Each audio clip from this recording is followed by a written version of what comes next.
Assalamualaikum warahmatullahi wabarakatuh, Tribuners. Anda sedang menyaksikan Tribun Manado Podcast.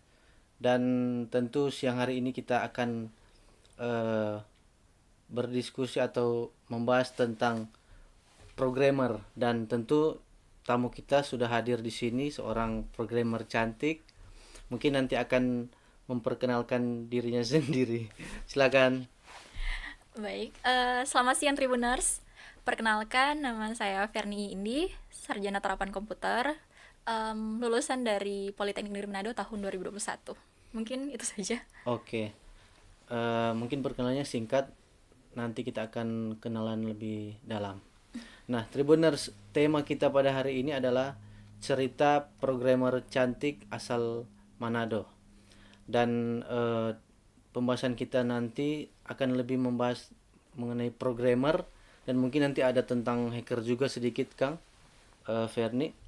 Nah, yang pertama mungkin Ferni, selama ini menjadi programmer, apa yang keuntungan yang kamu dapatkan mungkin dari berbagai sisi? Mungkin dari yang pertama, karena ini bicara soal karir, tentunya pasti yang terbahas itu adalah masalah finansial. Gaji programmer itu termasuk yang sangat kompetitif juga dengan bidang yang lain ya.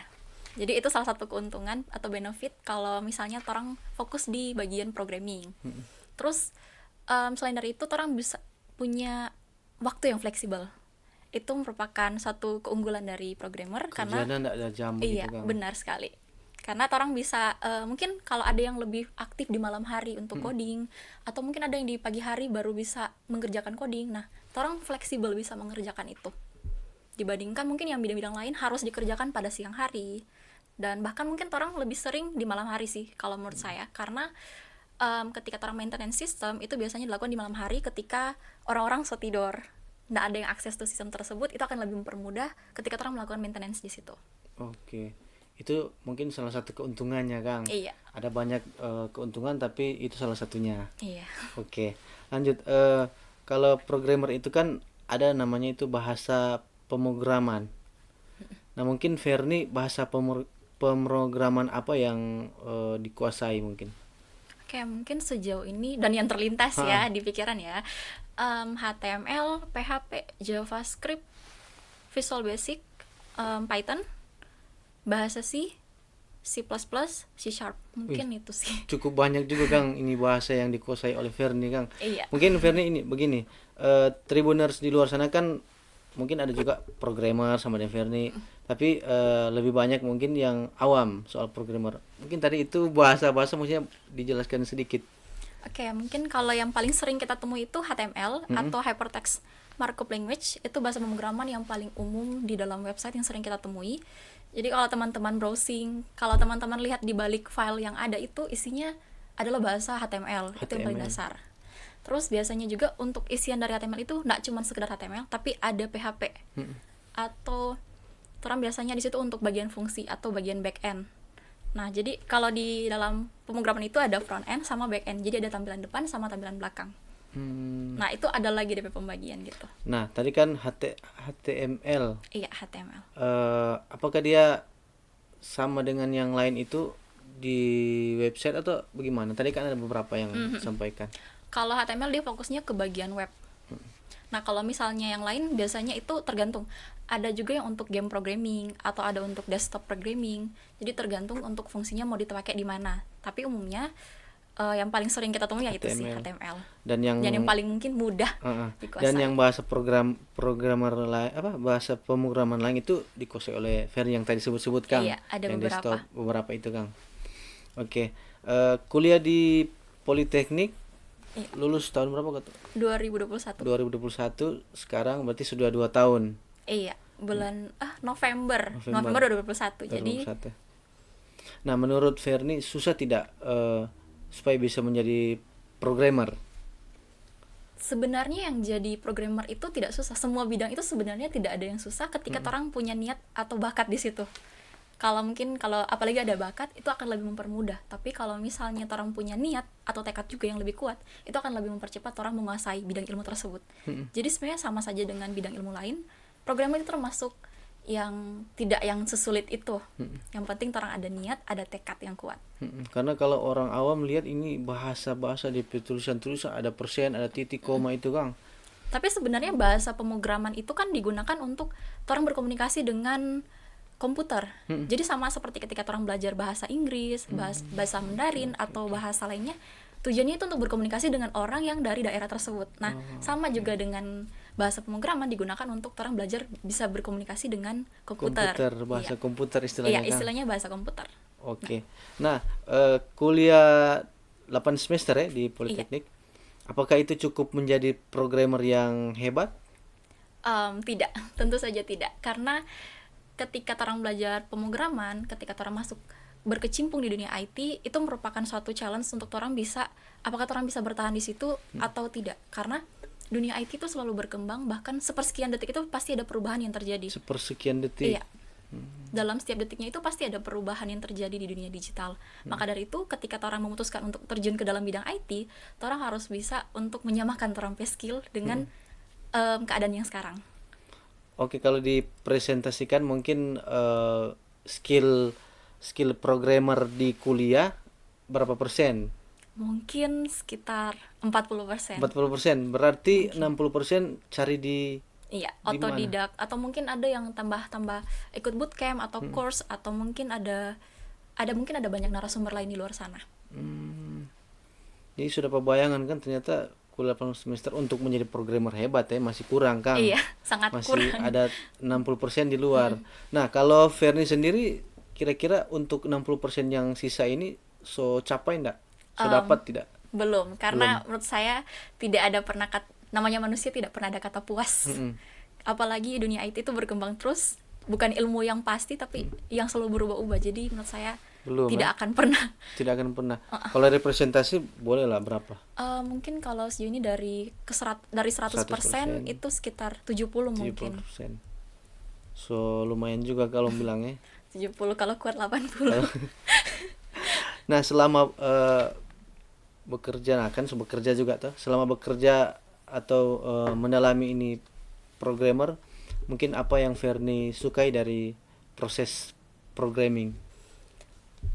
Saya suka challenge, tantangan. Jadi ada istilah problem solving, penyelesaian masalah. Nah, ketika orang berurusan di programming, itu orang akan pasti menemukan masalah. Tujuan dari orang membuat program itu untuk menyelesaikan masalah. Nah, ketika orang dapat masalah terus bisa diselesaikan, itu adalah suatu kepuasan yang bisa sangat saya senangi. Wih.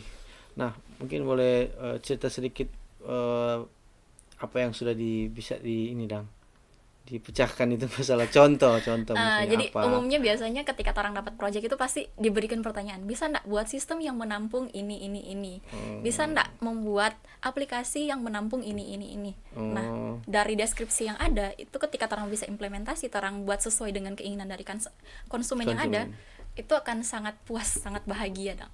Karena sama orang bikin karya sendiri. Itu lebih ke kebutuhan Kang, kebutuhan orang. Iya, bisa memenuhi kebutuhan orang.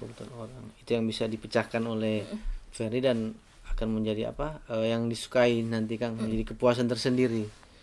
Oke. Kan tadi kuliah lulus 2 tahun toh, 2021 2023. Nah, apa aktivitas? Nah, kalau programmer kan mungkin di luar sana melihat programmer itu nggak terlalu top, dan kalau orang bilang bekerja sebagai programmer.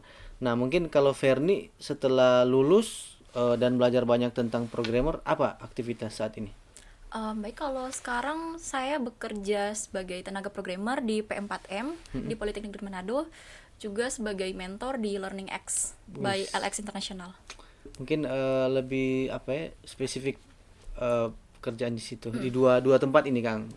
Kalau di P4M di Poli itu Politeknik. saya sebagai tenaga programmer, situ saya sebagai full stack web developer untuk sistem informasi dan data internal. Jadi di situ saya membuat sistem untuk menampung data-data dari keperluan kampus. Untuk detailnya mungkin tidak bisa saya sebutkan ya. Maksudnya Karena ini secara kampus Politeknik yang pegang salah satu Ferni atau sendiri bagaimana? Kebetulan kalau yang sistem itu saya sendiri, jadi full stack. Nah, full stack itu maksudnya front end-nya sama back end-nya, jadi sendiri memang. Wih, luar biasa. Yang tempat kedua? Di situ saya sebagai tenaga pengajar, sebagai mentor IT. Jadi Learning X itu kebetulan kita fokusnya di bagian informatika. Nah, jadi saya mengajar dari tingkat SD sampai SMA SMK sederajat mengenai pemrograman tentang coding. Berarti guru pemrograman. Kurang lebihnya Kurang seperti lebih itu. seperti itu. Oke. Nah, momen yang paling sulit ketika Ferni kerja sebagai programmer. Sebenarnya yang benar-benar sulit itu sebenarnya tidak ada, karena sejauh ini kita bisa menyelesaikannya. Bisa ada sampai di detik ini, berarti bisa selesai dong semua Berarti jobnya. Bisa ada hari ini. Selama ini belum ada sebenarnya. yang sulit ya? Belum ada yang sulit sekali. Tapi kalau bicara soal sulit tentu ada. Yang paling meresahkan sih sebenarnya ketika permintaan klien berubah-ubah.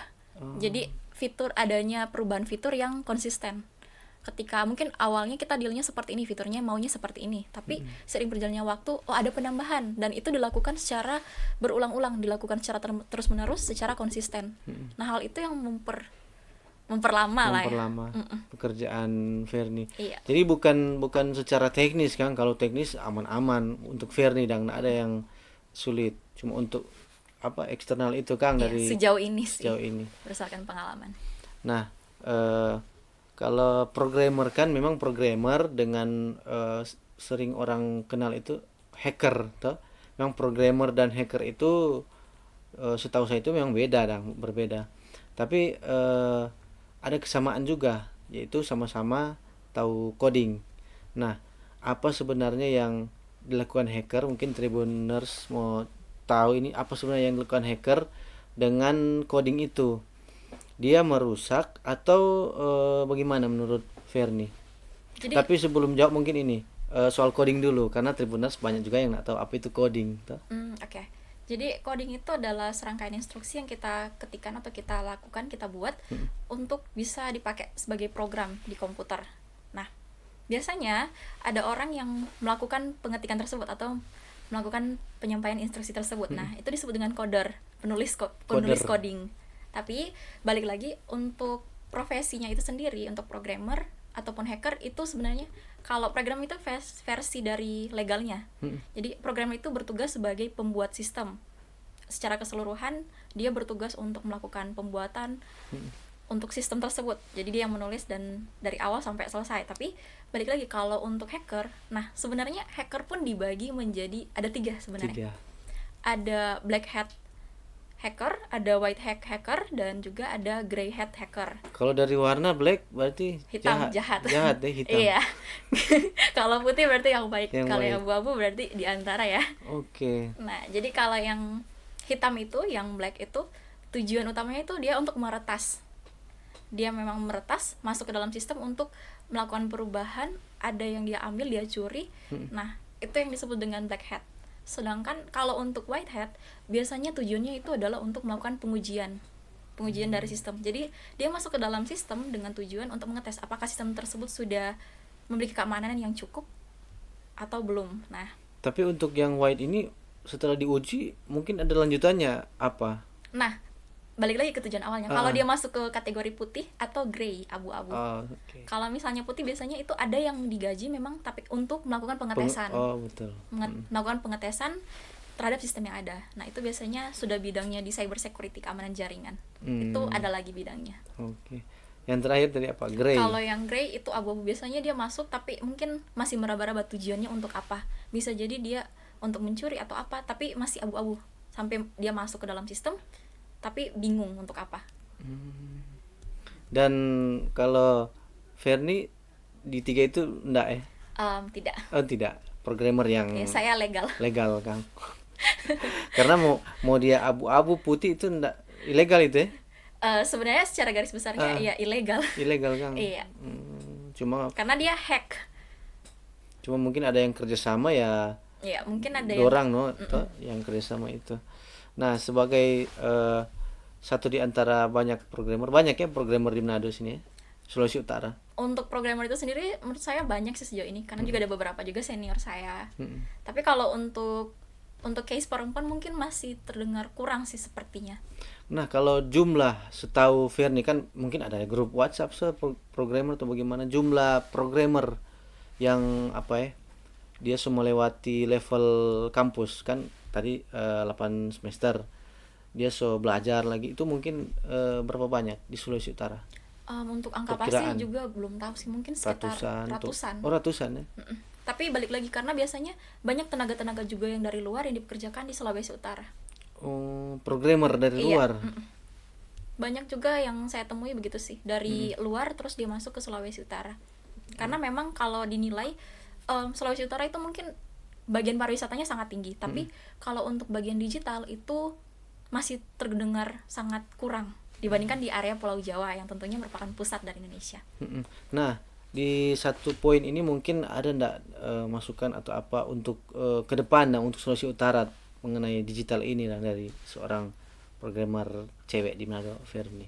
Mungkin dari masing-masing pribadi sih. Oh, Ketika torang di Sulawesi Utara ini torang harus punya keinginan untuk improve torang pe Sulawesi Utara. Jangan sampai tenaga dari luar Sulawesi Utara yang menguasai torang pe wilayah ini, Dang. Jadi pastikan torang pe kemampuan itu kalau bisa bahkan torang belajar dari luar negeri, nggak cuma dari Indonesia, karena mungkin Indonesia juga masih tergolong rendah untuk tingkat IT. Maka dari itu torang perlu belajar bahkan sampai ada istilah belajar sampai ke negeri Cina. Nah, torang mesti belajar juga dengan torang pe sesepuh. wis. Betul. Jadi maksudnya Ferni mendorong lebih ke pribadi masing-masing ya. Nyanda ada mungkin fasilitas atau apa nyanda ya. Sebenarnya tergantung, kalau fasilitas itu balik lagi sih. Kalau misalnya memang saya yakin kalau misalnya kita ada tekad pasti ada jalan. Fasilitas itu nomor 2. Yang penting yang pertama adalah tekad dan niat. Dan tapi memang sih kalau untuk starter pack dari programmer itu harus ada laptop lah paling kurang, biasanya harus ada gadget gitu. Tapi kan kalau gadget laptop kan di mana juga kan banyak tuh. Iya. Istilahnya maksud saya kekurangan ternyata tidak ada untuk fasilitas di sini. Tinggal dari masing-masing pribadi. Apalagi anak-anak muda atau Iya sih. Kang. Kebetulan kemarin juga saya sempat ikut lomba kompetensi siswa di bidang IT software aplikasi dan kebetulan juga juara 1 di Sulawesi Juara 1. Utara Wis. tahun 2017. Nah, di situ banyak dukungan dari pihak pemerintah juga terhadap saya, tapi memang ada beberapa mungkin yang perlu ditingkatkan lagi masalah fasilitas tersebut. Tapi kurang tahu juga untuk tahun yang sekarang ini bagaimana DP perkembangan untuk LKS tersebut sih. Nah, itu maksudnya tadi lomba apa tadi? Lomba kompetensi siswa. Kompetensi siswa. Iya. Itu baking program apa gimana? Jadi kalau di LKS itu ada banyak bidang dan kebetulan saya masuk di bidang yang IT software application. Nah, di situ kemarin kita pakai bahasa pemrograman visualbasic.net. Terus kebetulan puji Tuhan juara 1 di Sulawesi Utara. Sesulut ini ya. Iya, Sulawesi Utara sulit. Iya, maksudnya ada mungkin dari Manado, Bitung, apa wilayah-wilayah tuh. Jadi kemarin itu ada tingkat kota dulu, baru tingkat provinsi. Terus kebetulan yang dari tingkat kota maju terus Manado. Iya, mewakili kota Manado. Oke. Kebetulan kemarin juga di SMK Negeri 3 Manado. Luar biasa. Nah, sebagai satu di antara programmer itu yang di Sulawesi Utara, ada ndak dari Ferni tips atau saran untuk Tribuners supaya terhindar dari aksi 3 hacker tadi ya? Atau cuma yang Intinya hacker aja. Hacker lah. Dari aksi hacker. Yang pertama sih mungkin pastikan kita selalu mengupdate data yang ada. Update data. Iya. Misalnya WA atau bagaimana? Jadi misalnya kalau password itu pastikan usahakan itu yang terupdate, jangan sampai kita lupa terus ternyata data tersebut menggunakan data-data yang rentan disusupi. Password itu diupdate Kang, diganti lah secara berkala. Terus juga untuk masalah privasi usahakan jangan sampai bocor lah, apalagi privasi pribadi. Yang tahu lah mungkin ada data-data pribadi itu KTP, jangan sampai. SIM itu gitu Kang. Terus juga mungkin dari segi perangkat usahakan kita menggunakan yang update, karena ketika kita masuk ke dunia digital itu selalu ada seperti yang saya sampaikan tadi, pasti ada perubahan di persekian detik yang ada. Nah, maka dari itu hacker ini juga pasti improve ketika mereka tahu mungkin sejauh ini yang mereka tahu cuma sampai di sini. Nah, ketika kita tidak menggunakan antivirus yang lebih, maka otomatis data kita bisa bocor ketika mereka tahu bagaimana celah untuk masuk ke dalam situ. Oke. Kalau misalnya handphone ini maksudnya harus terupdate atau bagaimana? Ya, pastikan mungkin aplikasi yang teman-teman gunakan itu selalu terupdate. Mungkin kurang lebih seperti itu. Itu Kang, supaya terhindar dari aksi hacker. Iya, dan pastikan juga kita selalu mengetahui, teman-teman mungkin sudah tidak asing dengan istilah phishing. Phishing tuh. Iya, nah maka dari itu pastikan teman-teman jangan sampai terkecoh hanya karena phishing murahan. Biasanya itu dikirim ke WhatsApp. Iya. Tuh. Jadi ada ndak dari Ferni ciri-ciri mungkin, kalau begini ya lebih baik hapus atau sehilang atau bagaimana? Kalau mungkin lebih ke mengantisipasi ketika pastikan jangan sampai sembarangan kasih WA mungkin. Kalau misalnya kalau termasuk dorang selesai masuk kan ya orang nggak tahu bagaimana toh. Tapi kan ketika dorang kirim aplikasi mungkin yang ada yang viral itu yang soal undangan .apk pernikahan itu. Tapi ekstensinya APK. Nah, yang perlu dipertanyakan ini aplikasi apa yang sampai harus undangannya itu harus pakai aplikasi. Karena kan sekarang banyak yang lagi tren undangan digital ya, undangan pernikahan digital. Tapi itu mereka menggunakan website biasanya, website terpercaya yang sudah ada providernya masing-masing. Nah, ketika orang kirim cuman sebagai aplikasi, patut dipertanyakan nih. Karena kebetulan juga ada teman saya yang sampai terkecoh padahal lulusan juga sama dengan saya. Nah, yang terbaru mungkin ini yang phishing view. Jadi orang nggak langsung klik di aplikasi, tapi dia bisa view dulu. Ketika dia klik view, dia lanjut baru aplikasi. Itu yang terbaru, Kang. Oke, mungkin ini closing statement terkait info untuk Tribuners, manfaat atau keuntungan menjadi programmer di saat sekarang. Mungkin dari segi pekerjaan atau skill masing-masing pribadi atau seperti apa? Closing statement. Oke, baik. Kalau untuk masalah programmer, itu akan selalu ada banyak manfaat, ada banyak keuntungan, ada banyak yang bisa kita petik dari pemrograman. Kita bisa melebarkan komunitas, kita bisa lebih banyak mengenal tentang dunia yang sekarang, karena digital itu sangat luas, karena IT itu sangat luas, dan tentunya akan banyak ilmu yang bisa kita pelajari. IT itu tidak serta-merta cuma bahasa, tetapi kita juga belajar banyak di dalam, terutama bahasa Inggris, matematika. Itu merupakan ilmu yang harus kita kuasai ya, kalau di dalam programmer. Sebagai programmer. Nah, untuk itu pastikanlah kita semua itu siap menanggung keadaan yang ada. Jangan sampai kita dimangsa dengan digital yang ada, jangan sampai kita yang dimangsa oleh robot-robot atau AI atau artificial intelligence yang ada. Pastikan kita mampu untuk menghadapi barang tersebut dan kita yang akan menjadi pemangsa, bukan dimangsa. Mungkin itu sih. Nah, kalau ini ada ndak masukan atau saran atau tips Tribuners di Manado, Sulawesi Utara untuk belajar programmer di luar kampus ya? Ada ndak tempat atau bagaimana, atau justru ke Ferni atau gimana? Boleh juga. Kebetulan kalau saya juga kan di LearningX, di situ itu juga lembaga yang menyediakan course untuk pemrograman juga. Jadi mungkin kalau misalnya tertarik bisa juga dicek untuk websitenya. Tapi untuk balik lagi, teman-teman bisa ikut bootcamp. Kita juga sering ikut bootcamp atau misalnya pelatihan sertifikasi. Bahkan juga dari Kominfo itu menyediakan ada pelatihan DTS, Digital Talent Scholarship. Nah, itu pelatihan untuk teman-teman yang ingin mengembangkan ilmu atau skill di bidang digital. Nah, mungkin teman-teman bisa apply di situ, itu gratis juga. Terus ada juga beberapa platform yang menyediakan sertifikasi gratis juga. Jadi sebenarnya ilmu itu bisa teman-teman dapat di mana saja, yang penting ada niat. Atau bisa juga dari YouTube. Ada banyak tempat yang bisa kita gunakan untuk sebagai media pembelajaran. Tergantung dari masing-masing pribadi kita sendiri. Silakan cek yang Ferni bilang tadi. Iya. Oke. Tribuners, tak terasa waktu kalau mau bahas tentang programmer sebenarnya banyak, Kang. Cuma terang dibatasi oleh waktu. Terima kasih untuk Ferni Indi STR.com atau sarjana terapan komputer yang sudah hadir, programmer cantik asal Manado. Nah, Tribuners, terima kasih telah menonton Tribun Manado Podcast. Nantikan video-video menarik lainnya di Tribun Manado. Assalamualaikum warahmatullahi wabarakatuh. Selamat siang.